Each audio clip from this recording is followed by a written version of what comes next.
Meus irmãos e irmãs, a paz do Senhor. Antes de começar esse vídeo, eu queria que você deixasse o like aqui nesse cantinho aqui embaixo e se inscrevesse também aqui e compartilhasse para os seus amigos. Assim você vai poder ajudar a gente e a gente vai poder te ajudar com mais vídeos.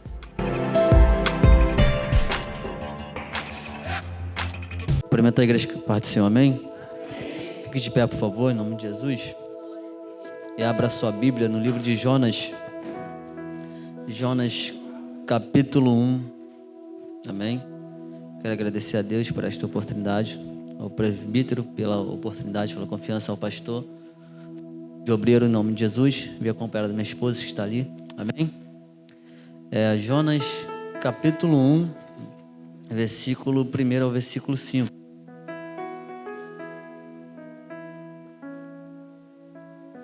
Depois estarei fazendo alguns paralelos aqui do versículo 5 do capítulo 1, do versículo 1 e 2 do capítulo 2.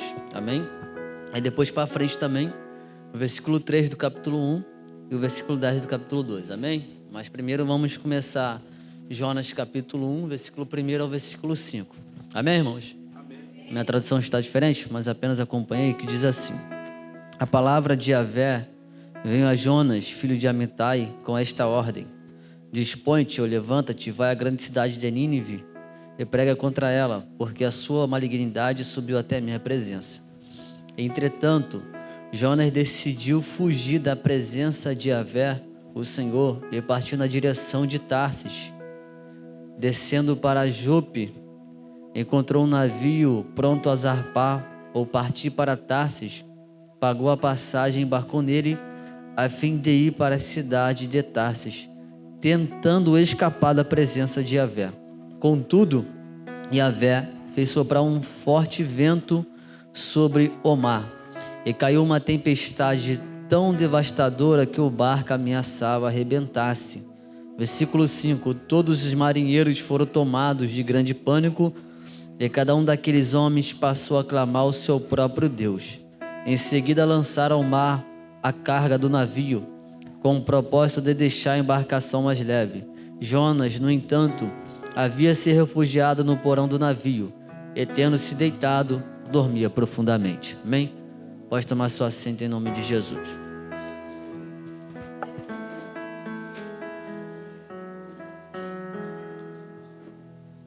Peço sua atenção nesta noite.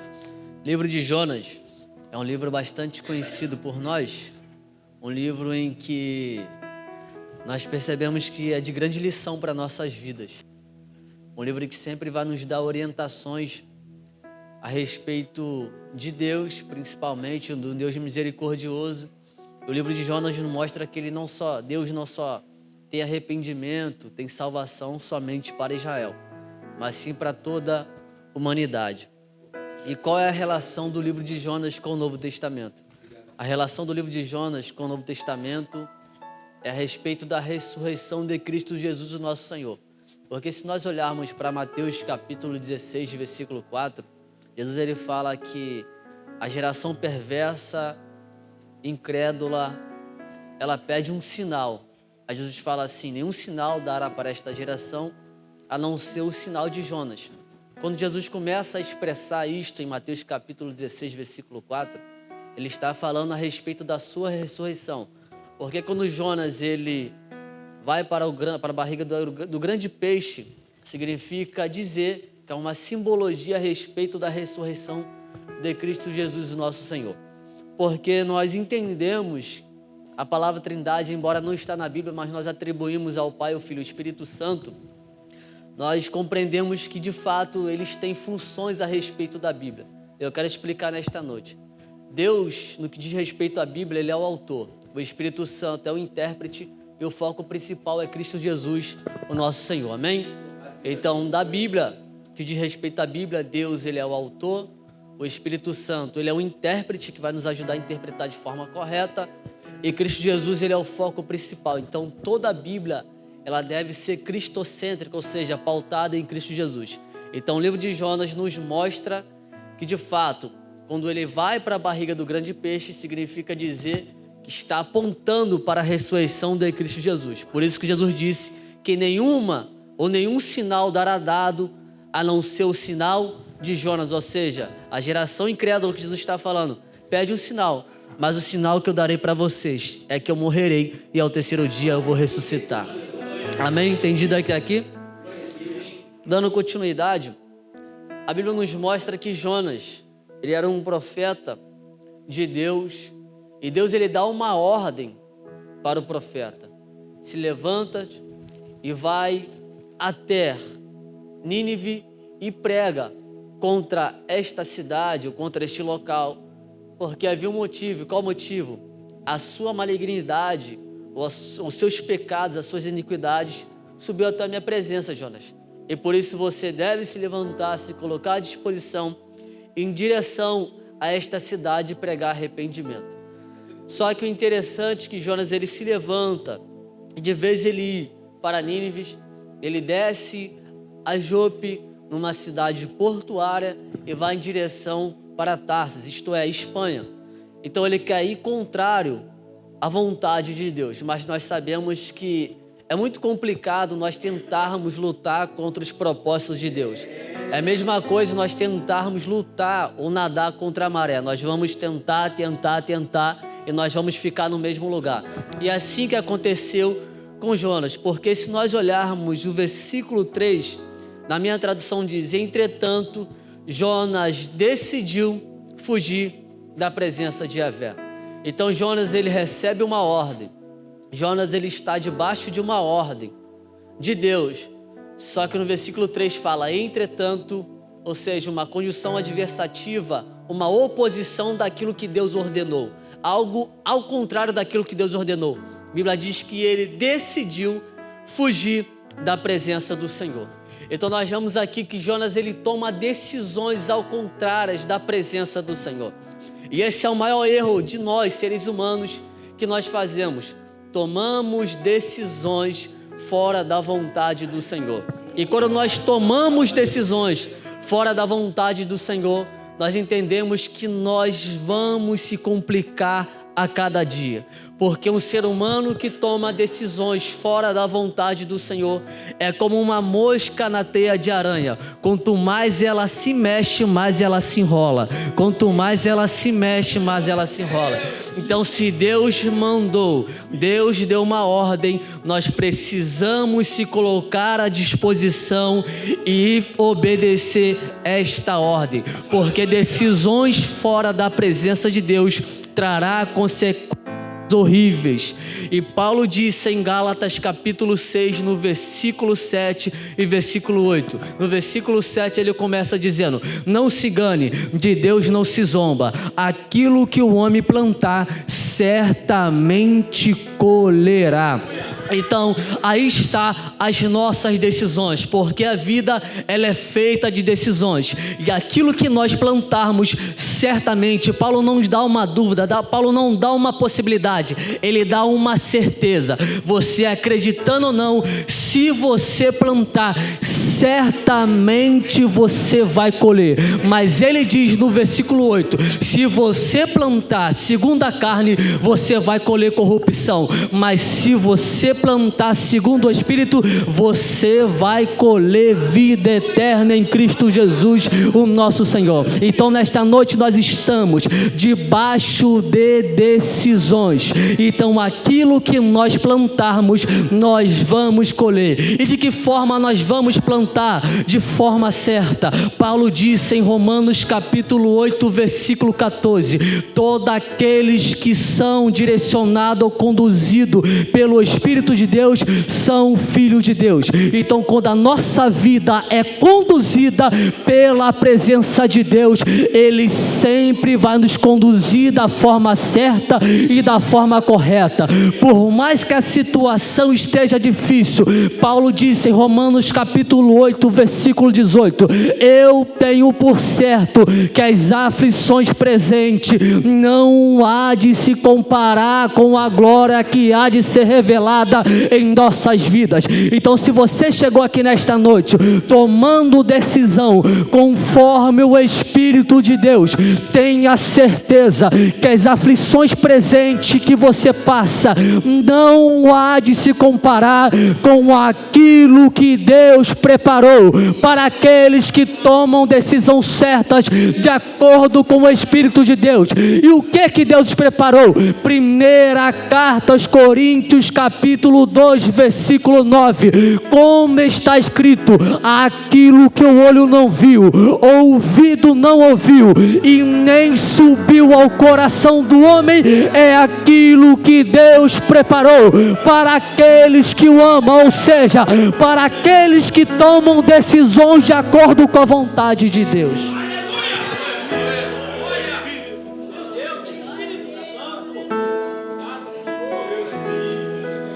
Então é de acordo com a vontade de Deus, porque a vida ela é feita de decisões, e decisões vão refletir na nossa vida. Porque eu costumo dizer e aprendi isto, que as decisões que nós tomamos hoje vão influenciar em filhos nossos que não nascerem e netos também. A nossa decisão vai influenciar nos nossos descendentes. Então nós precisamos examinar as nossas vidas. Paulo disse em 1 carta aos Coríntios, capítulo 11, versículo 28. Examine, pois, o homem a si mesmo. Então nós precisamos examinar as nossas vidas, porque às vezes nós nos iludimos com as nossas decisões. Provérbios capítulo 14, sábio Salomão disse no versículo 12, que há caminhos que só parecem perfeitos para o homem, mas no final o caminho é de morte. Então o caminho que nós traçamos ou decidimos seguir vai influenciar em nossas vidas. E os nossos caminhos fora da vontade de Deus é esse. Provérbios capítulo 14, versículo 12. Parece perfeito, parece que é certo, parece que é bom, parece que nós vamos ter vontade, mas no final ele fala: o caminho é de morte. Porque toda vez que o homem toma decisões fora da vontade de Deus, ele sempre vai ser conduzido pelas suas próprias paixões e vontades. E esse é o maior perigo do ser humano. Pois Paulo disse em Romanos capítulo 6, versículo 23, na parte A, antes de passar a primeira vírgula: o salário do pecado é a morte. Então, nós precisamos nesta noite refletir. Não fazer como Jonas fez aqui no versículo 3. Entretanto, Jonas decidiu, ou seja, decisões fora da presença de Deus. Decisões influenciam nossas vidas. Se você chegou aqui nesta noite é porque você tomou uma decisão. Se você está de pé e não deixou o fogo no altar se apagar, é por causa de decisões. Se você hoje tem intimidade com Deus, é por causa de decisões que você tomou lá atrás. Mas se tem gente hoje com a família destruída, com a família por água abaixo, é por causa de decisões. Decisões vai mudar a história de alguém, tanto para melhor quanto para pior. Só que aí está, Deus deu decisões para cada ser humano. Quando o ser humano nasce, ele começa a ter discernimento das coisas, ele percebe que a vida ela é feita de decisões. Então, que decisões nós vamos tomar? Ou continuaremos tomando? Será que é a decisão de Jonas, que é uma oposição da vontade de Deus? Eu aprendi uma coisa, que decisões fora da vontade de Deus, o ser humano vive momentos. Mas decisões de acordo com a vontade de Deus, o ser humano vive história. É diferente. Quando nós tomamos decisões de acordo com as nossas vontades, nós vamos viver momentos. Mas quando nós tomamos decisões de acordo com a vontade do Senhor, nós vamos viver histórias. Então hoje é uma decisão aqui nesta noite. Se você decide viver momento ou decide viver história. E aprenda algo nesta noite. Momentos passam, mas história é para sempre. E Deus não tem momento para você. Deus tem uma história. O pecado oferece momento. O mundo oferece momento. O diabo oferece momento, mas Deus não me trouxe aqui para dizer que Ele está te oferecendo momento, não. Ele te oferece uma história, e uma história eterna, uma história linda, uma história maravilhosa. E eu te provo que o Deus que nós servimos é um Deus que Ele oferece história e muda a história, que Ele se apresenta em Êxodo, no capítulo 3, para Moisés, no versículo 6. Ele fala: Moisés, eu sou o Deus de Abraão, de Isaac e de Jacó. E por que Ele é o Deus de Abraão, de Isaac e de Jacó?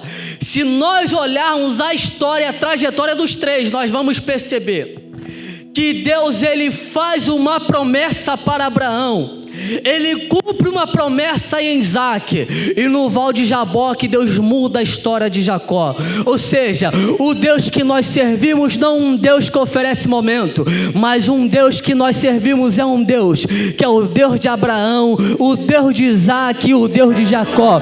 O que isso significa dizer? Que Ele é um Deus que Ele faz promessa, Ele cumpre a promessa e Ele muda a história. Então, um Deus que nós servimos é um Deus que faz promessa, cumpre a promessa e muda a história.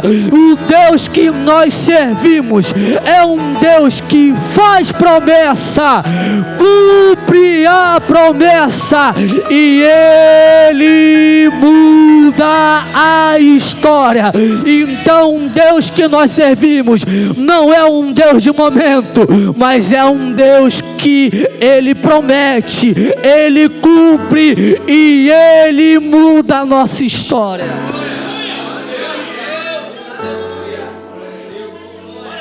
Então este é o Deus que nós servimos, que faz promessa, cumpre promessa e muda a história. Que faz promessa, cumpre promessa e muda a história. Este é o Deus que nós servimos. Não é um Deus que oferece momentos, mas é um Deus que faz promessa, cumpre a promessa e muda a história. Só que aí está, decisões. O que nós vamos decidir? Viver momentos ou servir um Deus que faz promessa, cumpre promessa e muda a história? O que nós vamos decidir? Momentos passam, mas histórias que Deus tem para nossas vidas é para sempre. Te provo isto de um homem que tomou uma decisão totalmente correta.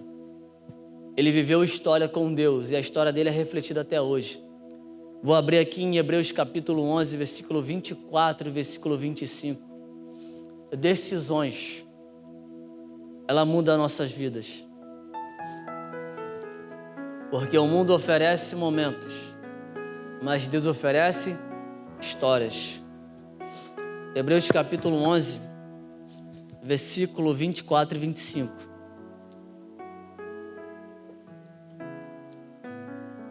Olha a decisão.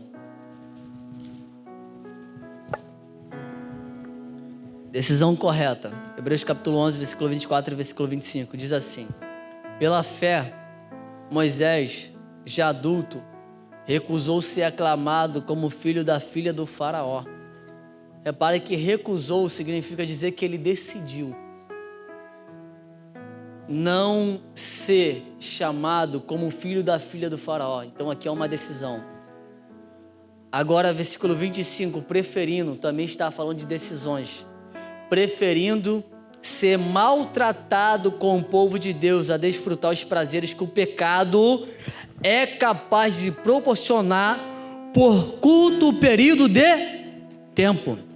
Ou seja, um homem que decidiu largar o momento, porque o momento passa, aqui no versículo 25 está dizendo, é curto período de tempo. Para quê? Para viver uma história com Deus. Tanto é que Deus moldou a história deste homem, que ele sai do Egito como assassino, mas ele volta como libertador. Porque Deus muda a história dele. Então vamos fazer como Moisés. Ele decidiu, ele preferiu, ele recusou. Então para nós vivermos história com Deus é necessário recusar É necessário deixar e renunciar. É necessário carregar a cruz. Porque momentos passam. Histórias para sempre. Deus não tem momento para nossas vidas. Deus tem história. Porque o Deus que nós servimos é um Deus que faz promessa, cumpre a promessa e muda a história. Esse é o Deus que nós servimos. Esse é o Deus que nós servimos. Voltemos para o livro de Jonas. Livro de Jonas. No versículo 3 aqui, como eu disse, ele tomou decisões fora da vontade de Deus. Versículo 4 diz assim: contudo, Yahvé fez soprar um forte vento sobre o mar e caiu uma tempestade tão devastadora que o barco ameaçava arrebentar-se. Ou seja, ele achou que iria dar certo, porque nosso maior erro é tomar decisões da vontade de Deus. E sabe qual é o sentimento que nós carregamos quando nós tomamos decisões fora da vontade de Deus, de acordo com o pecado? É nós acharmos que nós vamos encontrar vantagem nisso. Achar que nós estamos por cima e Deus vai deixar isso de lado. Só que Deus vê tudo, Deus sabe de tudo. E Deus, ele repreende aquele que ele ama. Então Deus, ele manda uma tempestade devastadora contra aquele barco.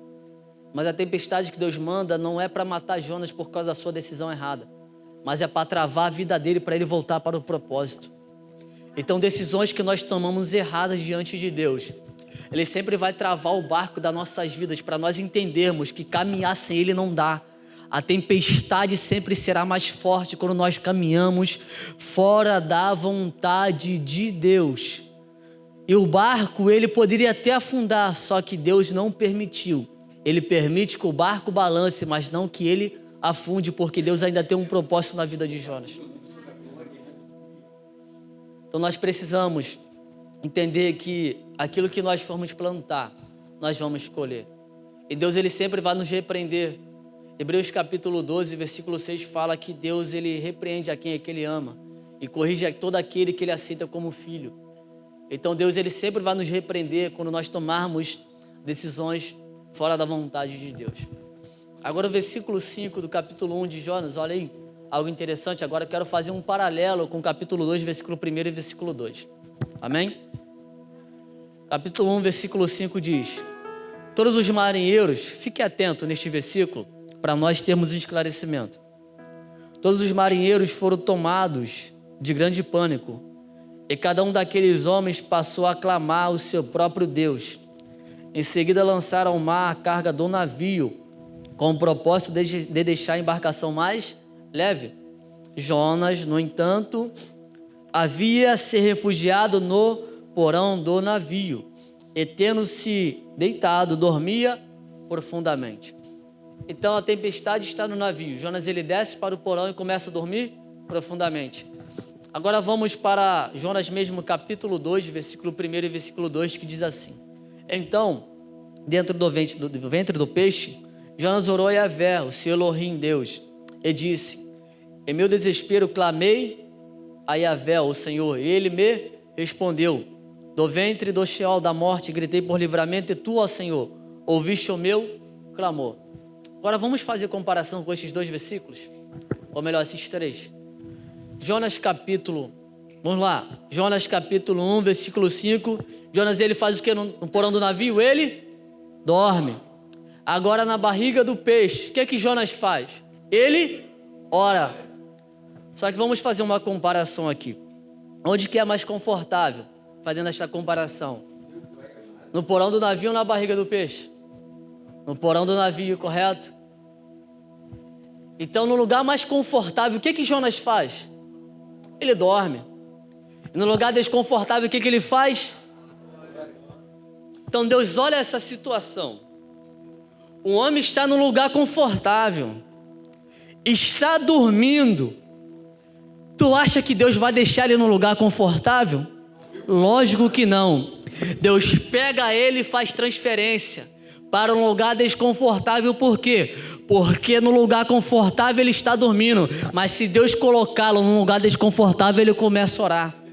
Então Deus faz muita transferência em muitos cristãos, porque se a porta estiver aberta, se a saúde estiver em dia, a educação financeira lá em cima, os filhos estão bem, consegue pagar a conta, está com um sorriso no rosto, esquece de clamar ao Senhor. Aí Deus está vendo tudo isso, está dizendo: se no lugar confortável você esquece de mim, eu vou começar a fazer transferência na sua vida e te colocar no lugar desconfortável, porque no lugar desconfortável você entende que a porta está fechada, você está enfermo, precisa pagar conta e o único socorro somente vem do Senhor. Então Deus nos prefere nos ver perdendo do que nos ver perdido. Guarde esta frase no teu coração: Deus prefere te ver perdendo do que te ver perdido. Deus prefere te ver perdendo do que te ver perdido. E se porventura você estava no lugar confortável e se esqueceu do Senhor, Deus vai fazer transferência na tua vida. Mas não se preocupe, porque é melhor estar na barriga do peixe, de acordo com a vontade de Deus, do que no porão do navio tranquilamente fora dos planos de Deus. É melhor estar enfermo de acordo com a vontade de Deus do que com saúde fora da presença de Deus. É melhor estar com a porta fechada, obedecendo a palavra do Senhor, do que com a porta aberta, fora dos planos de Deus. Então Deus, ele faz transferência. Deus, ele faz transferência na vida do cristão. Deus muda o cristão de ambiente, porque muitas das vezes, vamos ser sinceros, num lugar confortável nós esquecemos do propósito. Então Deus, ele faz transferência. Deus, ele não vai deixar passar ileso o crente que relaxou, o crente que deixou o fogo do altar se queimar. Deus não vai deixar passar ileso. Deus vai tirar do porão do navio e vai colocar na barriga do peixe. Porque no porão do navio, a hora que ele decidisse subir e sair do porão do navio, ele conseguiria. Mas para sair da barriga do peixe, é somente com a vontade de Deus. Meu Deus, aleluia. Então Deus faz transferência. Porque no lugar confortável nós se achamos o dono da razão. Mas no lugar desconfortável, nós entendemos que só Deus pode mudar a história. Que só Deus pode me tirar dessa situação difícil. Amém? Agora vamos lá. Jonas capítulo 1, versículo 13. Fazer um paralelo com Jonas capítulo 2, versículo 10. Jonas capítulo 1, versículo 13 diz assim: contudo, os homens ainda se esforçavam ao máximo para remar de volta à terra, todavia sem sucesso. E o mar cada vez ficava mais tempestuoso ou bravo. Agora Jonas capítulo 2, versículo 10. E Yahvé deu ordem ao peixe, e este lançou Jonas na terra ou na praia. Então repare bem que no capítulo 1, versículo 13, qual era o objetivo dos marinheiros? Alcançar a terra, ou seja, a praia. E eles tentaram alcançar com seus próprios esforços. Mas no capítulo 2, no versículo 1, versículo 2, Jonas ora. Aí no versículo 10, Deus faz Jonas ser lançado para fora, ou seja, ser lançado na praia. Então aquilo que os marinheiros tentaram alcançar com seus próprios esforços, Jonas conseguiu alcançar através da oração. Então, tem situações que nós não vamos alcançar através dos nossos próprios esforços, mas através da oração. Porque os marinheiros se esforçavam para alcançar a praia. E eles não conseguiram. Mas Jonas, através da oração, ele conseguiu alcançar a praia. Então, aquilo que os nossos esforços na vida não conseguem alcançar, através da nossa oração, Deus, ele vai nos fazer alcançar. Porque as nossas atitudes e decisões são limitadas, mas as nossas orações têm poder de atravessar fronteiras. E Tiago capítulo 5, versículo 16 fala que a oração do justo pode muito em seus efeitos. Então não é se esforçar somente, é orar a Deus, porque tem certas situações que você não vai conseguir alcançar através dos seus esforços humanos, mas somente através da oração. Por isso que nós precisamos perseverar na oração, como Paulo disse, porque Tiago capítulo 5, versículo 16 fala que a oração do justo pode muito em seus efeitos. Então aplauda Jesus porque Ele é bom, porque Ele merece, e assim agradeço uma oportunidade em nome de Jesus. Você que acabou de assistir esse vídeo, não se esqueça, inscreva em nosso canal e ative o sininho para que possa receber mais conteúdo como esse, ok? Obrigado.